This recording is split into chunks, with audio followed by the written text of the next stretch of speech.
Here's the premise. I don't know people who use it.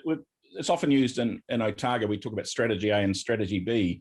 And the industrial model is basically the colonial model. So we produce lots of really cheap bulk stuff. It's the commoditization of agriculture that happened when you read various literature about what happened through the colonial period, where you end up, first of all, it's Joe Blogg's hard wheat, and then it becomes hard wheat, becomes commoditized. So there's implications for that. So that's the industrial model, and it's also the corporate model. So there's lots and lots of issues about that. So this is you end up with scale, you end up price taking, you end up with a cheaper cost, so you're always grinding down costs, short value chains, et cetera, et cetera. And the consequences that roll from that are biophysical, they're social, and they're actually local economic as well. So you end up with, Wendell Berry wrote The Unsettling of America, which is basically the implication of this model. In actual fact, it goes back to 1958 in terms of the critique, and Willard Cochrane, who wrote about the technology treadmill. And he basically said that in America, you've got a situation where there's lots of bulk production. The price goes down because you produce more to save the world. And the price goes down, and people go, oh, what do we do? Oh, we'll produce more. So you produce more, the price goes down. And he talked about a treadmill of aggregation of ownership, of cutting costs, et cetera, et cetera. So you end up with instead of supply demand sort of kicking back in a negative feedback, so increasing supply drops price, so therefore the supply drops, and then price increases. So you have this wave effect. You have an exponential positive feedback. And so he said, this is what's happening, and it's been happening since the war, and we should change, we should think about the system as a whole. And his proposal there was to actually limit supply. And that was his idea. Whereas if you look at what's happening now, people are saying, well, you've got to think in a more, in a way that looks at market narratives. So your whole price. So the idea that you should produce in a world where commodity prices are declining. You go back all the figures that you've got, the World Bank figures, and they're just this nice little downward graph of real commodity prices in agriculture. Then you've got to think differently. Otherwise, you end up with what I call Nebraska Incorporated. You have one farm the size of Nebraska growing sorghum, making the world safe for sorghum, is what Aldo Leopold referred to. So, and what you also do is you lose all the scope. So I can go forward here. So you lose all the scope of potential. There's mutualisms within systems. There's synergies. There's self-organization, et cetera, et cetera. And people who can't or don't think in systems perhaps don't see that. I'm going to talk about some of that. So what I want to do is go beyond the practices, because these are practices, but underneath those practices lies ideas. Now that's something that within science we're not taught to think about too much, and it's a real shame.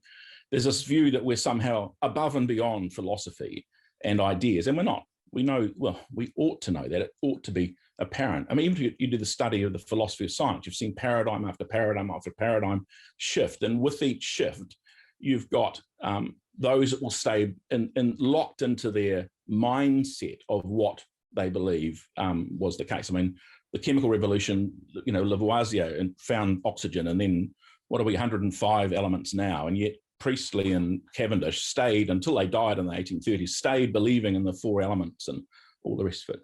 So we have to, in my view, we have to shift from these underlying metaphysics of Newtonian machines to complex systems.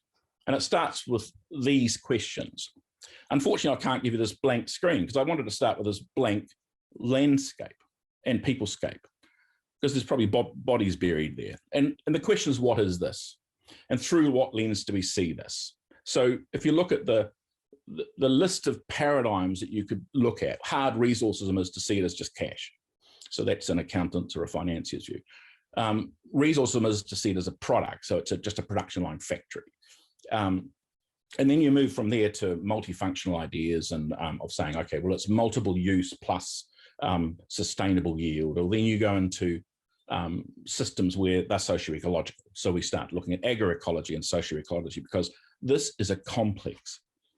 And you have to ask not just what it is, but what it's there for, and what are we there for? And that's an important step as well. And so purpose is something that interests me greatly, because maximum production is what we were taught, even though if you go back to first principles, it's completely unprofitable, because the last, to get to the top of the curve, you're actually putting in you know, the point where you put in $1 input and then get 90 cents out is this time you stop. You don't put in $5 to get an extra one out. That's sort of, it's just pointless, certainly from a financial point of view. And also that impacts on risks, and it impacts on the environment and all the rest of it. So are we there to produce? This is this thing about the New Zealand, and not everyone's a New Zealander, I realise, but we're a colonial country, and there's no question that our raison d'etre was basically to feed Britain. And then in 1973, when Britain decided to join Europe, hello, what happened there is we had this really big think in a teacup and said, oh, okay, we'll feed the world instead.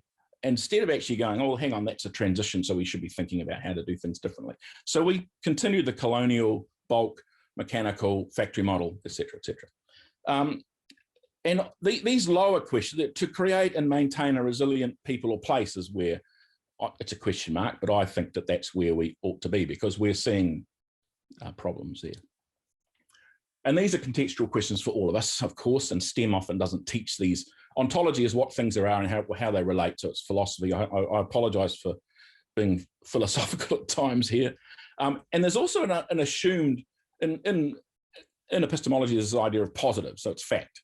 So we deal in the facts, and no one thinks that, well, underneath that fact is actually a question that says, oh, well, you know, how many grains of sand are there on 90 Mile Beach? We tend to ask research questions that actually have an ought underlying them. So in terms of Bruce Levy, 1950s scientist, pastoral scientist of New Zealand, wrote Pastors of New Zealand, or whatever it was, the New Zealand Grasslands, I think it was. And his view post-war was very much that developmental ethos coming out of the war was basically 2 blades of grass where there are 1. And if you actually look at lots and lots of research literature going right through to today, is that in the abstract, you actually see reference to the importance of feeding the world and producing more and producing more and producing more and producing more.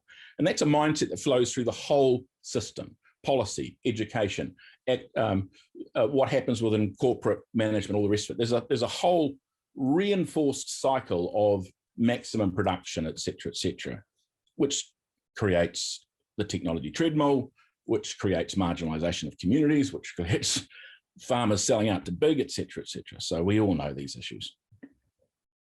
So this is the language of landscape. So it's simple versus complicated versus complex adaptive systems. The very best definition I saw about a simple versus a complicated versus a complex adaptive system is a simple system is a billiard table. So Newton's formula apply. You can work out angles and various things like that. A complicated system, it's still largely Newtonian. So you can actually get a rocket to the moon. This is rocket science. You can get a rocket to the moon and back again and land in the Pacific. A complex adaptive system is raising a child, because there are multiple meanings. You try reducing a child to calorie counts or something like that, and you will create a monster. So the question here is, in terms of our analogies that we apply to land, it's far more that complex adaptive system. It's multiple domains of connection and various other things. And it is, if you talk to Māori and you talk to Te Ao Māori, the Māori worldview, tangata whenua is actually a hyphen. So it's tangata hyphen whenua. It's a complex, it's a people place. It's indivisible. That's where their whakapapa is and all the rest of it. To some extent, the peasants of Europe had, you know, everybody goes back to a background where you're essentially bound to the land, peasants, bound to the land and things. So these are, and I want to put this here, these are complex adaptive systems. They're not machines. If you try to think you can know it like a child through calorie counts, or try to think of it in only quantitative, so-called objective, I always put parentheses around that, you end up with problems. And I'll go to Aristotle, because phronesis is something that Aristotle was quite a bright chap. He talked about epistemology. He wrote about epistemology, and he said, well, there's science he called episteme, which is facts you can learn in classroom. Techne was things you have to do to learn, technology. So you can't be in a classroom and learn to ride a horse. You have to get on the horse.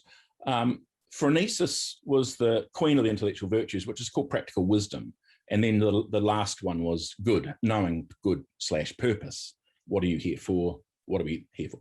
So these are sort of elements of the knowledge system. And he argued that, yes, science and technology is useful, but you don't let the calorie counter define how you run your child. You don't let the entomologist it's useful information, but it's not the thing that defines what you do within this space.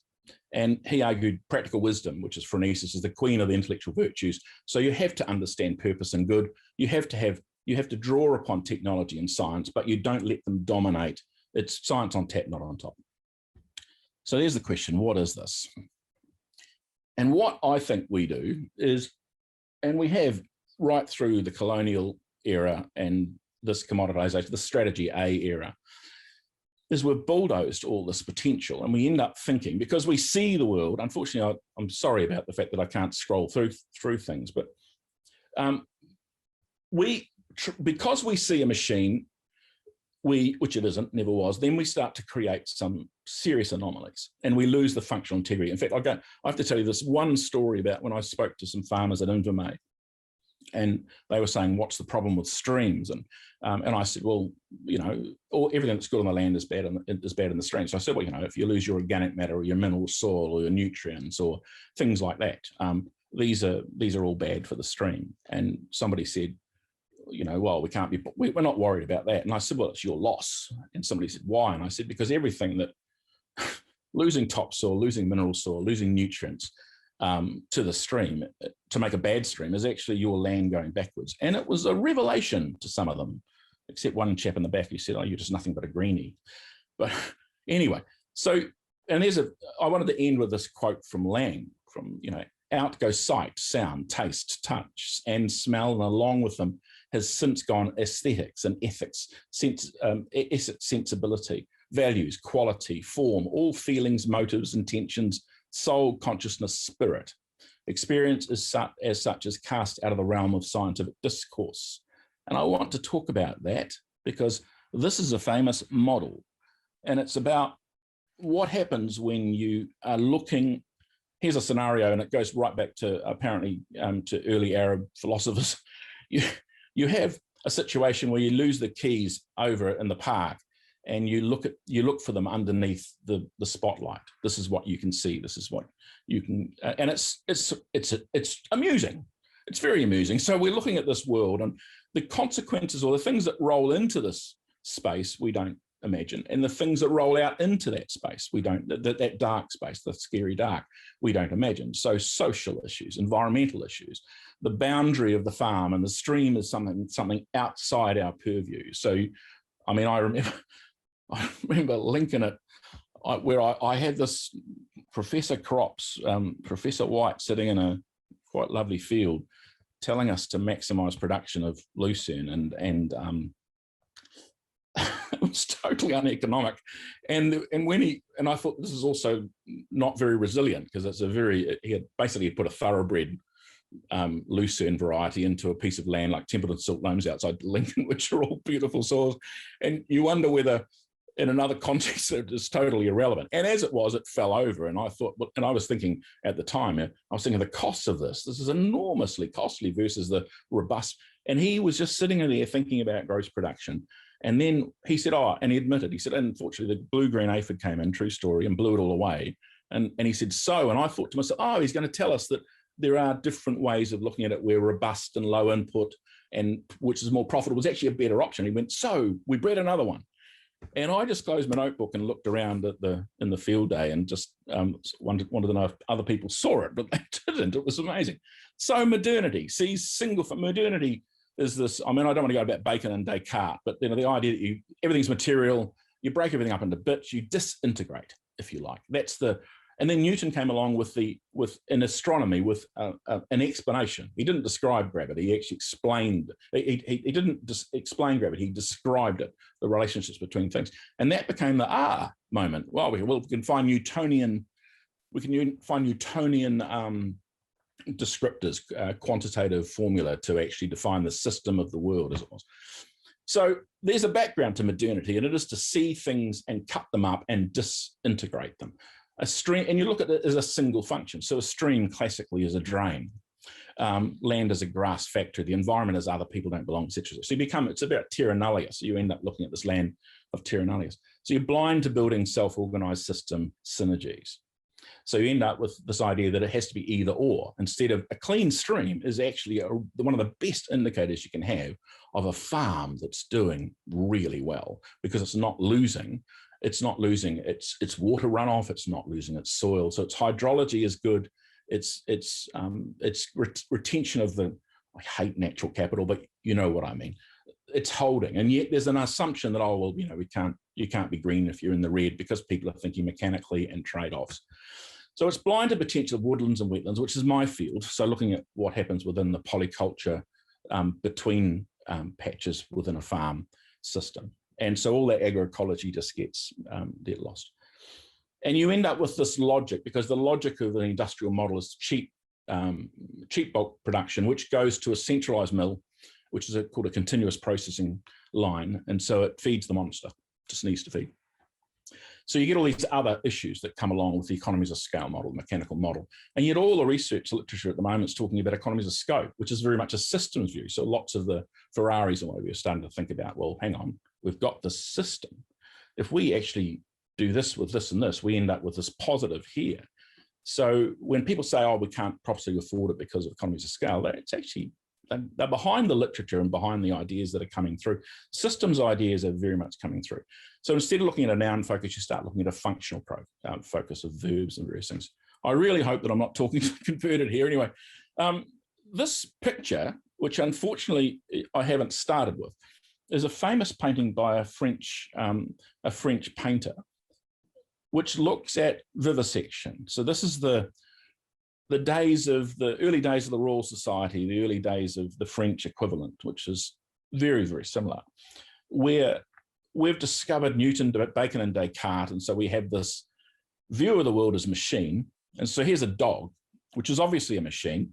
And you seriously look at it and you cut it up, and when the wailing happens from the torture, which is not called torture to them, then you say that that's something that's outside, it's just mechanical. It's just another mechanical construct. Now, we all know that that's appalling. And the sensibilities that we have is that, oh my God. And yet this is what you could argue, okay, we don't do vivisection, but you could argue that within landscapes and peoplescapes, because of the assumptions we hold, which are deeply Newtonian, and we haven't actually stepped through that next line, that next level of complexity. Even the hypothetico-deductive model it's a predictable linear thing. So you know, I have a hypothesis this prediction would relate to the hypothesis. Let's test it. Okay, so there's a linear thing, but it's once again it's a spotlight thing. You're not looking at outside. What other effects have you had?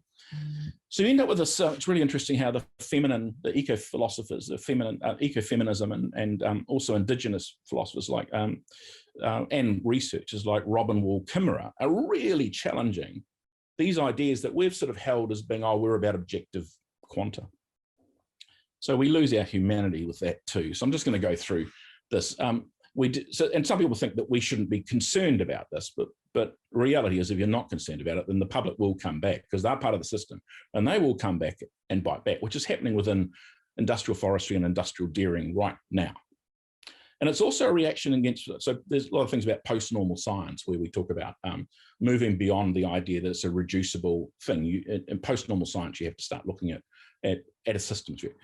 Interesting, Hugh Campbell, who was one of my supervisors, and he actually has just written a book, and he really gets into the ontology, this colonial ontology that we are in this place, and I would argue that it's for all, certainly the world that's been settled, if you like, the colonial endeavor.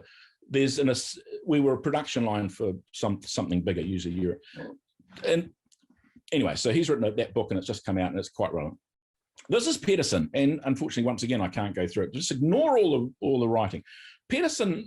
G.D. Peterson wrote about post-normal science. He was actually arguing we have to sit there and start thinking differently. And he said that there's an assumption in the world that if you look at the two X and Y axis, increasing uncontrollability, increasing uncertainty.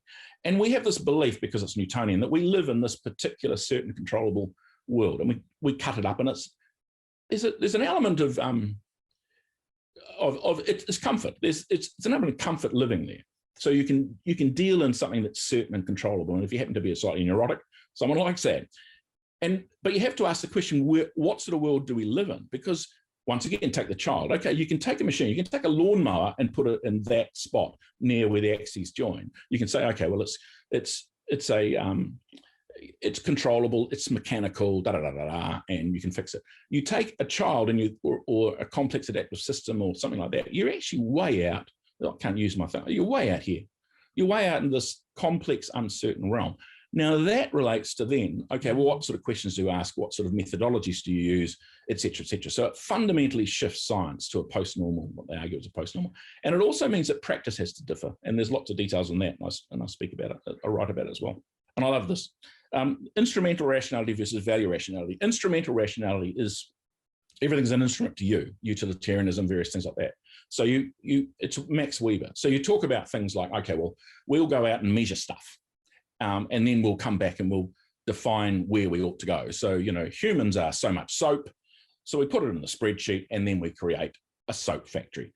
And this is a lovely thing. So if you employ only instrumental rationality, somewhere in the world a gulag comes into existence. And we do this all the time. The other side to it, and this is where the yin yang, if you like. So if you only have yang and you don't have any yin, if you have the so-called masculine virtues and no feminine virtues, it's interesting when you look at the comparisons to some of the archetypes you've seen. You end up with something like a measure, control, order, march, and then you look at the other side. It's quality, it's dance, it's care, it's belong, and to some extent that yin yang, if you want to say masculine, feminine, whatever. There's this tip over point where we've gone entirely to this Newtonian hard world. And so what you end up with is a fallacy of, in Alfred North Whitehead's term, it's a fallacy of misplaced concreteness. So there's an idea of this is real. It's not, because without that understanding, same thing with Aristotle, without knowing purpose and without knowing phronesis, having the practical wisdom to know what to do in a particular place and have regard for other things, you will end up creating a gulag. And I would argue that perhaps this industrial worldview is a bit like that. I was going to put in a slide, which I did edit in, but it isn't. Oh no, maybe it is. Which I'll forget it. I'll do. I look at 3 case studies, and there's lots of them about this way of thinking and seeing. One of them is the paddy, and I don't know if people have seen what happened. I mean, agronomists in white coat coming into a system that worked to tell them that they can actually increase their yields by X. And people go, oh, that's great. What a great idea. Without understanding, this is spotlight thinking, without understanding what it means in terms of its consequences outside and what that yield means in terms of how it's influenced from without as well. So what you had was a relatively complex system, and people talk about 14 different types of rice. They used to have a fallow, so it's a three-year rotation with two of rice or whatever grains they are. I think it's all rice, and then a vegetable fallow. So, but they also had proteins. So the proteins came from wild food, koi, ducks. They also had functions. So the koi kept the mosquitoes down and the malaria down, funnily enough. And the wild ducks were doing pest control and as well as obviously protein as well. So you had vegetable, protein, grain, and you had this you had a system that was not cash. So it was actually a very robust system. If you go to some of the work by James Scott, he talked about their min-min strategies. They minimize the minimum. So it's always about the famine, avoid the famine, avoid the famine, avoid the famine. And so they had a min-min strategy. So they actually had developed quite robust, resilient systems, so resilient to the shock. Someone comes in and says, hey, high production haploid diploid grains, you have to buy them, they're mules. You end up with a situation where the whole system changes. So suddenly it's more prone to X, Y, Z. You have to pay the piper because you're in debt to the creditor farmer. So you end up in a situation where, oh my God, I can't do that fallow. So I have to keep producing the cash crop. And you end up with price dependency. You lose proteins, you have to buy that. You end up having to buy insecticides. Anyway, so you end up in a spiral of debt and the whole system falls to bits. Vandana Shiva's actually written quite a bit about this. So you end up with it's a bit like the enclosures and clearances of land that happen. We end up with suicide, and then people going to the slums. So it's like Manchester, where they become part of the Industrial Revolution. So this is an interconnected system. And if you simplify a complex system, you end up with, if you have it's still complicated. It's still exposed to multiple environments. But if you simplify it, what you do is set up the potential for, if you look at resilience theory, it's about the ball in the bowl. What you do is flatten the sides of the bowl. You've simplified it. It's like, or another analogy is you take an airplane and you be efficient and you only have 4 rivets, because what could possibly go wrong? And then what happens is that you end up with something that you don't even expect coming in, pandemics, and then the whole system unravels. It actually cascades. And it's not just lines of dominoes, because the dominoes leap to another line and then run away. So you end up with that sort of system. And I think we're getting to that stage. The next case study is the patchwork, the multifunctional patchwork quilt of farmscapes. I started my career because I came from farming. I did forestry and then agriculture, and Forest Service hauled me into this. And I did a lot on looking at what was happening within farm systems. And I was from South Otago. I was doing a lot of research in South Otago, a lot of on the ground stuff. And the assumption from MAF was that we ought to get rid of all these trees and the gorse and the gullies, and we should plant more and more pasture, because it was all those lovely words, effective farm area and things like that we were taught. So it's an economies of scale mechanical model. So there's no system here. There's no scope here. It's all mechanical scale. So I started asking around, and Gordon Cousins was a researcher from Infome, and I said, Gordon, I need to have within paddock variation for what's happening in terms of production variation, because I was interested in the actual microsite economics of things, because farmers were planting their gullies, and there's this, and he said 100% plus or minus a mean. I went, what? He said, no. And he said, that's between paddocks. He said, I don't have it within paddock. He said, between paddocks, 100% plus or minus mean. I said, that's massive. That means some paddocks don't produce anything. And he said, yep, pretty much. And I was, in terms of variation within the paddock, he thought that the variation was the same. And we were seeing that. We were seeing gullies of gorse, etc., and then incredible landscapes on the rolling tops of this landscape was rolling tops, dissected gully, rolling top, dissected gully. And Ken Stevens is a farmer from Kakapawaka.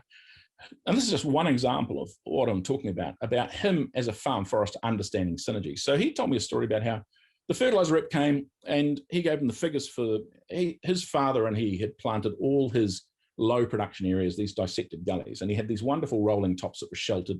So, when the worst storm, 1 week before lambing came, he lost 100 or whatever, and the neighbor lost 1,000. So he talked about shelter was a big deal.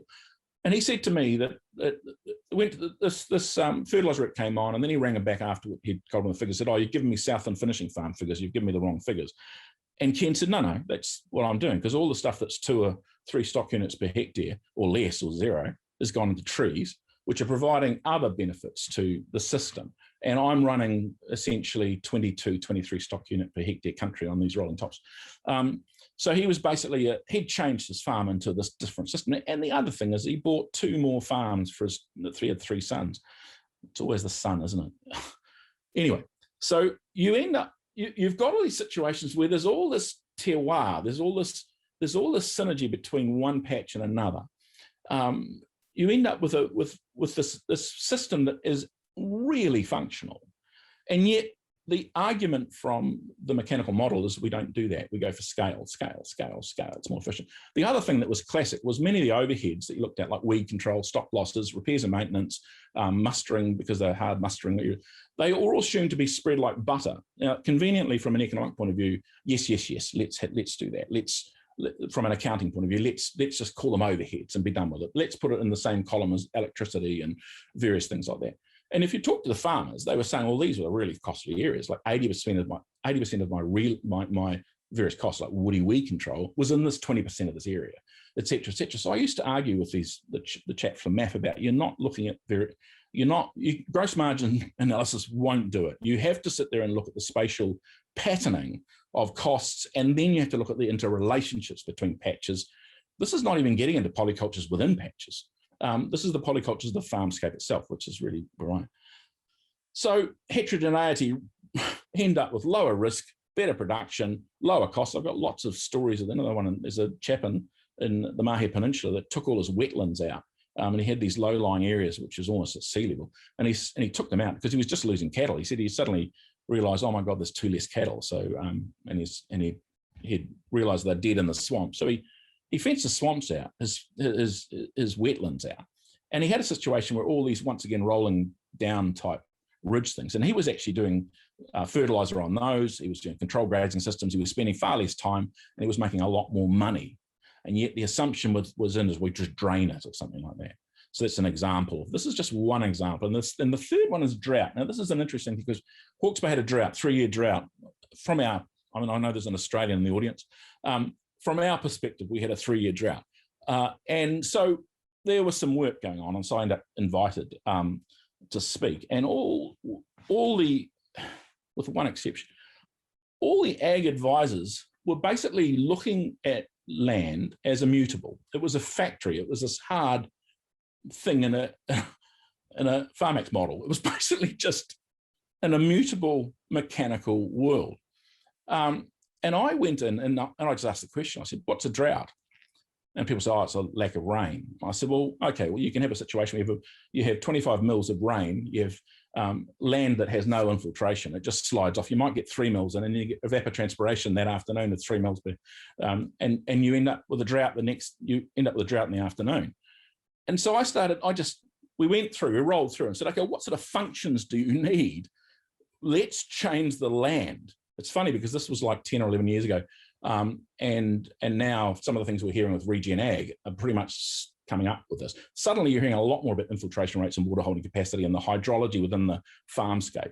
So you start looking at evapotranspiration. There's lots and lots of work about, I mean, for instance, Lyndhurst, various farms in Australia that actually have really reduced their evapotranspiration, not just grass covers, not just herbaceous covers, but also landscape covers with trees and shrublands and stuff.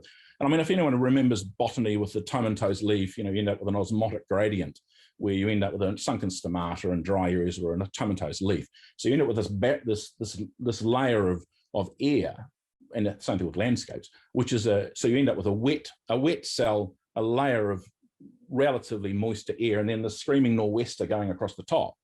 And having a buffer like that is a very, very good thing. Put an ice block in a hot day in a screaming nor'west, hot, dry wind, and just watch it drip all over your hand.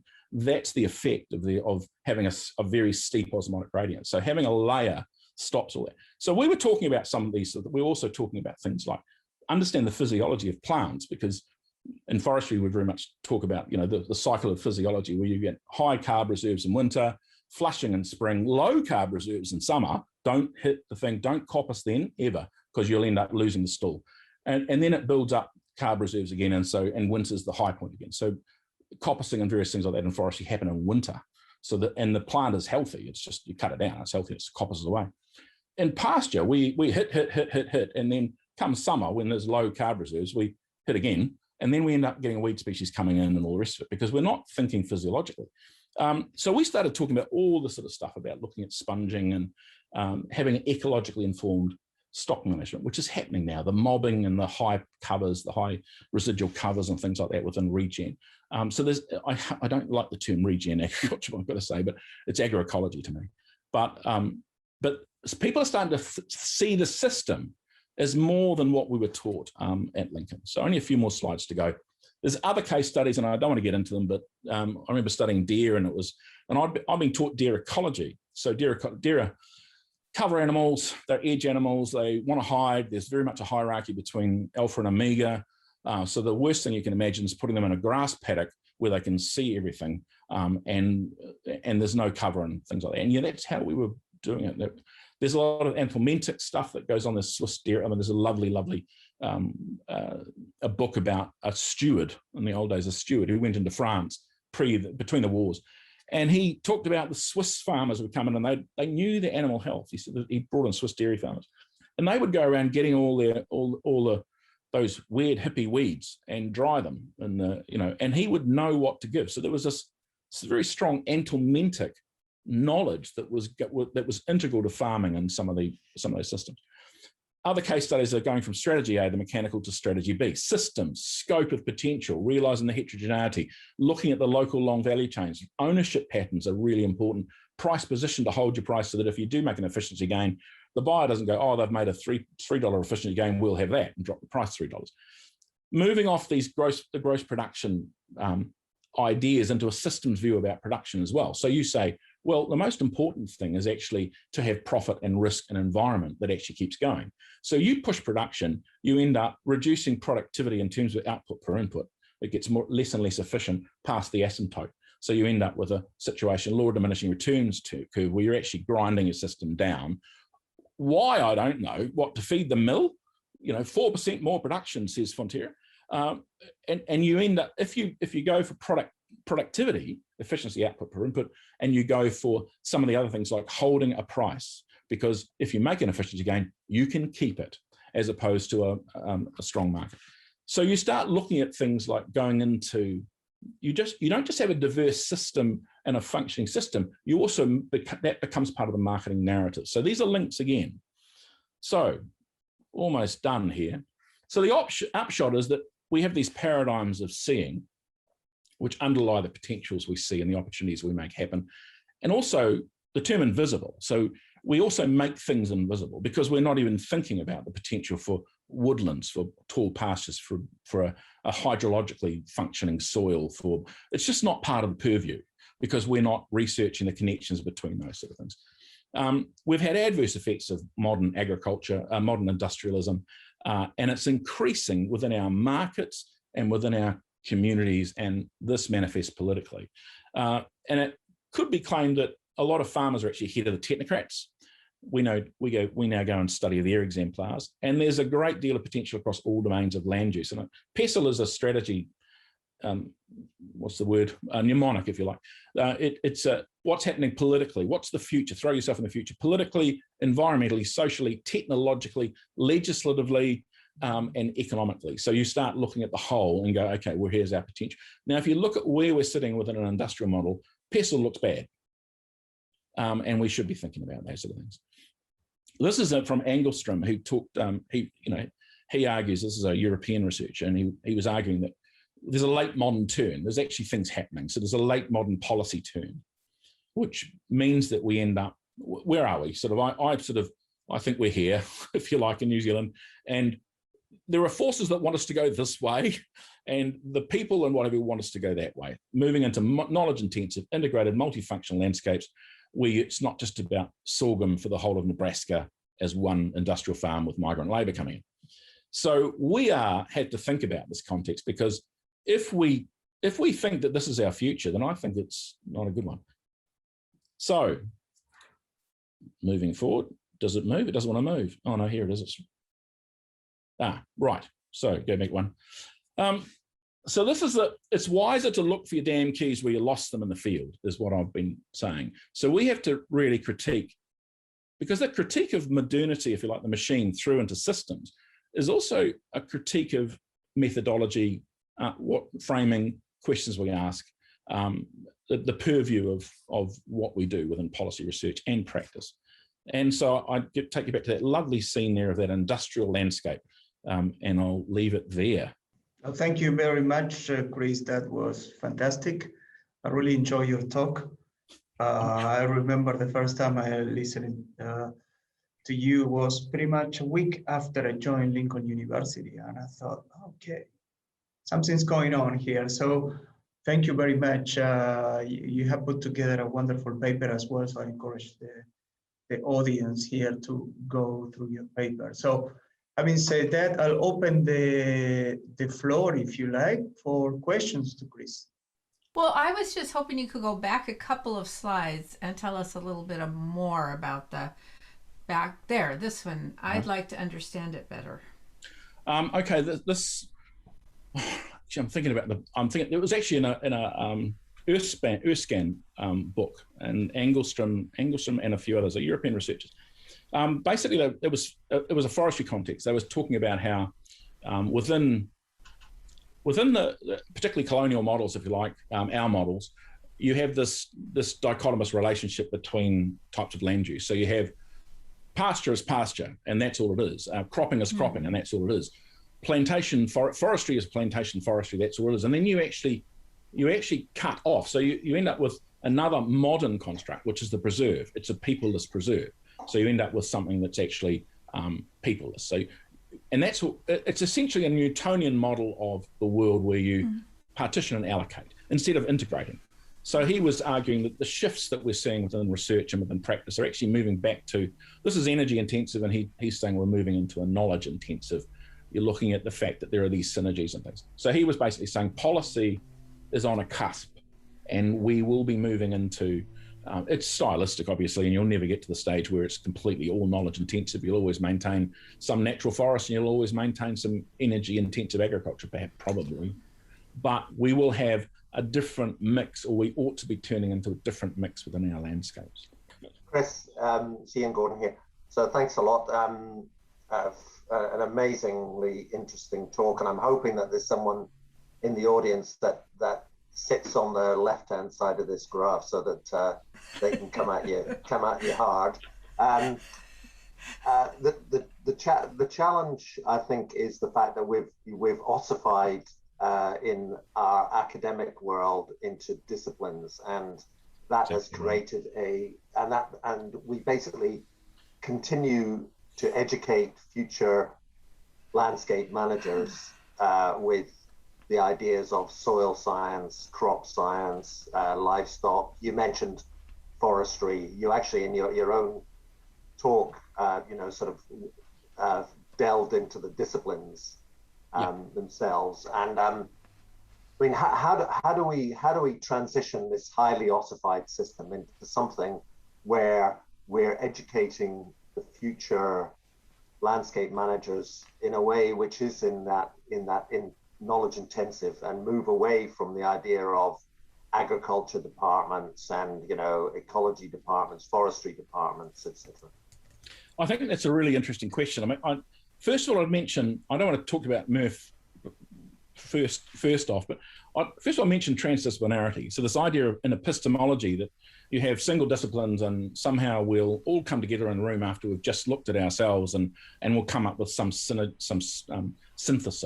And in actual fact, you don't have that. What you have is a power relationship. So if all of the narrative is about produce, feed to feed the world, or to feed Britain or feed the world, then that dominates. And that's what's happened within, that's the first thing. So power is part of it.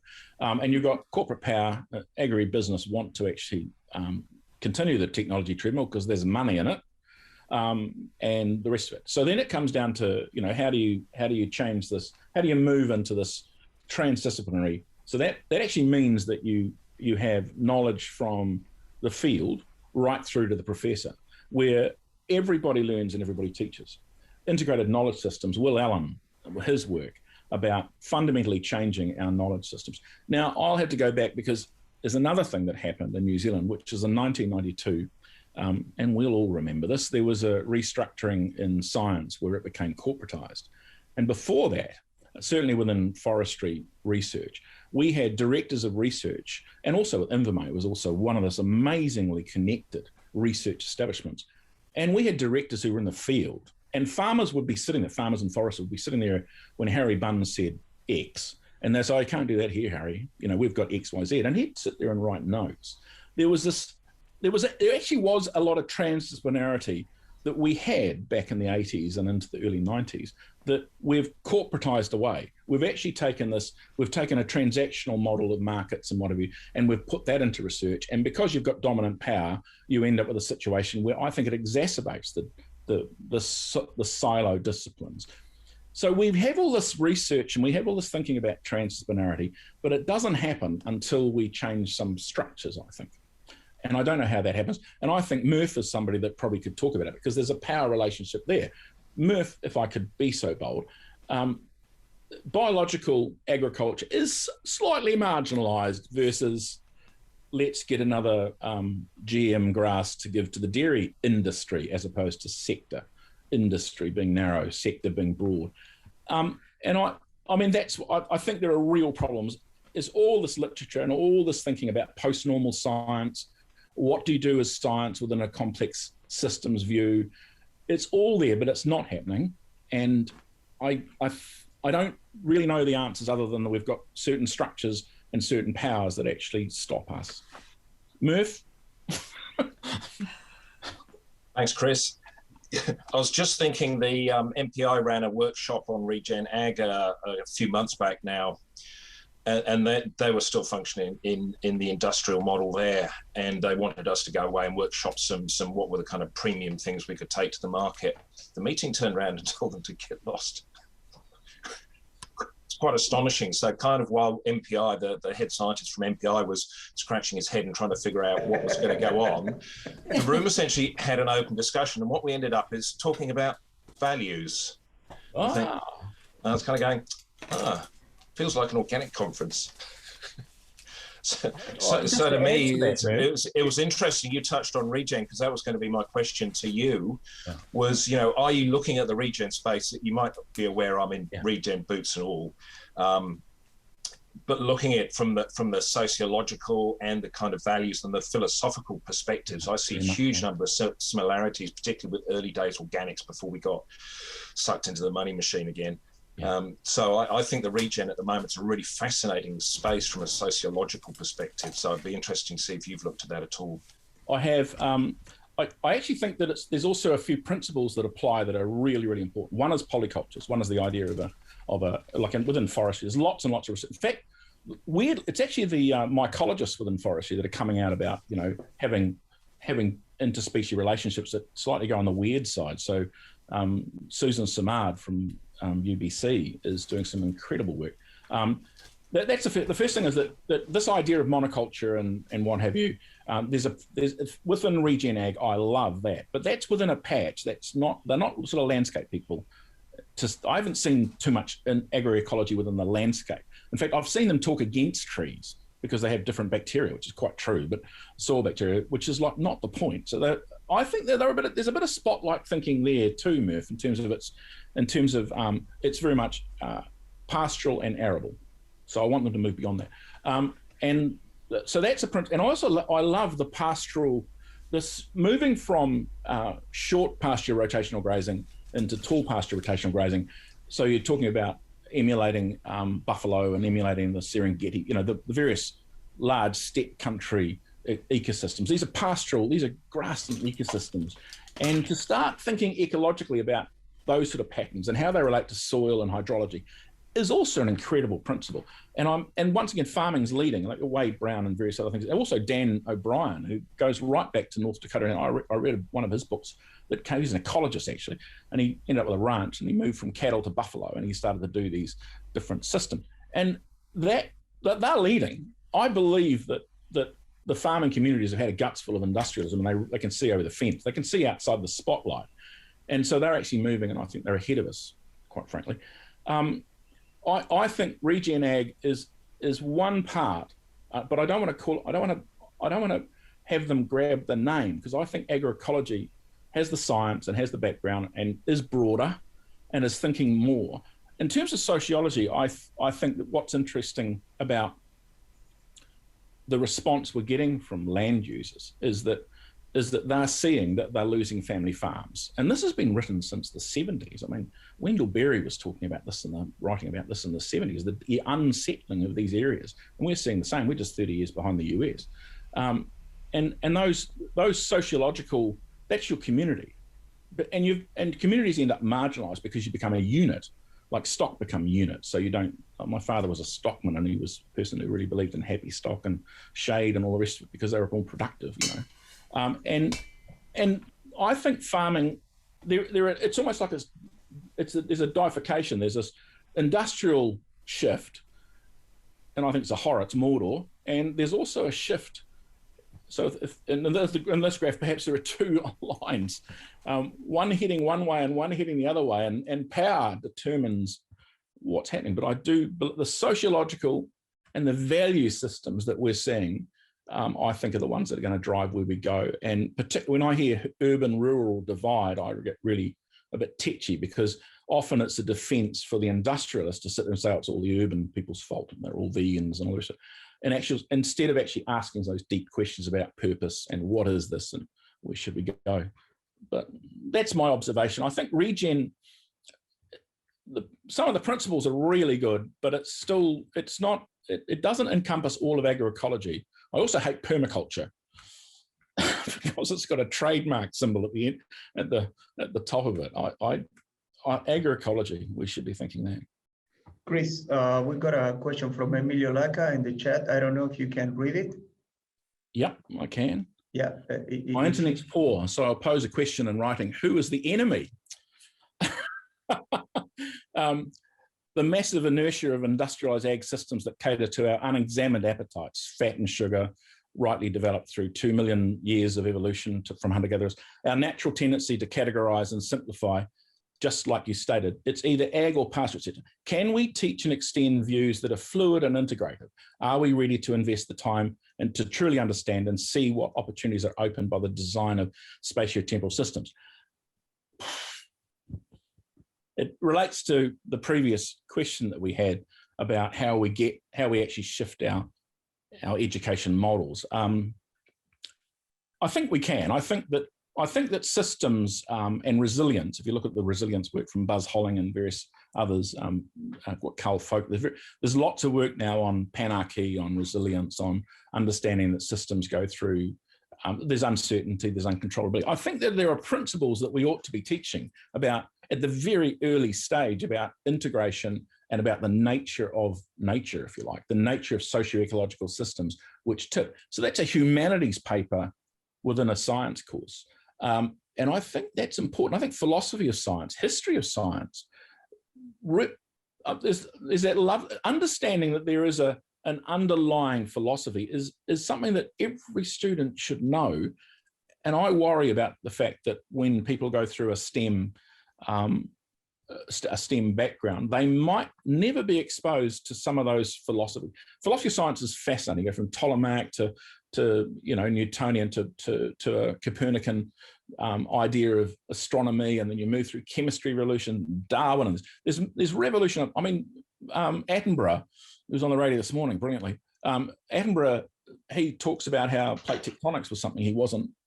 He was taught that was nonsense, and that was in the 30s or 40s or whatever it was. So I think opening students' minds is the thing we ought to do instead of spotlighting. So we ought to sit there and try to get across that these things are linked.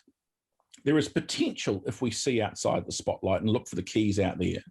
And it doesn't have to all be a particular scientific method, which I think that there are many methods. Post-normal science talks about it. In this complex world, what are your methodologies? What are you going to use? What are your, and in fact, Andrew Sayer has this wonderful triangle of what's your worldview, what's your question, what's your method? And they all relate. So we have this situation where we're driven to inquiry through the method, statistics, etc.